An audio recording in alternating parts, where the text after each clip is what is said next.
Greater Visakha municipal corporation లో రాజకీయం మళ్లీ వేడెక్కింది. జీవీఎంసీ స్టాండింగ్ కమిటీ ఎన్నికల పోలింగ్ మధ్యాహ్నం 2 గంటల వరకు జరగనుంది.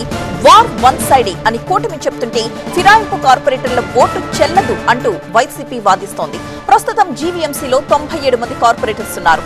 27 మంది వైసీపీ నుంచి కూటమి వైపు వెళ్లిపోవడంతో కూటమి బలం 63కు చేరుకుంది. వైసీపీ వైపు 34 మంది ఉన్నారు. స్టాండింగ్ కమిటీ సభ్యుడిగా ఎన్నిక కావాలంటే కనీసం 44 మంది సభ్యుల మద్దతు ఉండాలి. దీంతో కూటమి సభ్యులు 10 మంది గెలవడం ఖాయంగానే కనిపిస్తోంది. వైసీపీ నుంచి తమ వైపు వచ్చిన పలువురు కార్పొరేటర్లకు కూడా స్టాండింగ్ కమిటీ ఎన్నికల్లో పోటీకి కూటమి అవకాశాన్ని కల్పించింది.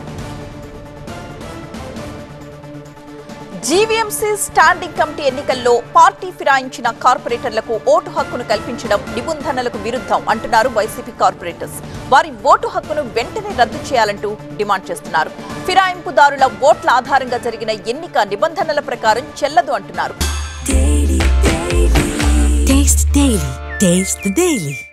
జీవీఎంసీలో పార్టీ ఫిరాయించిన కార్పొరేటర్లపై అనర్హత వేటు పెండింగ్ లో ఉండగా స్టాండింగ్ కమిటీ ఎన్నికలు ఎలా నిర్వహిస్తారు అంటూ ప్రశ్నిస్తున్నారు. ఫిరాయింపుదారుల అనర్హత అంశం ప్రస్తుతం హైకోర్టులో ఉందని, ఇప్పటికే వారి పేర్లకు సంబంధించి కలెక్టర్ నోటీసులు కూడా పంపించారని గుర్తు చేస్తున్నారు.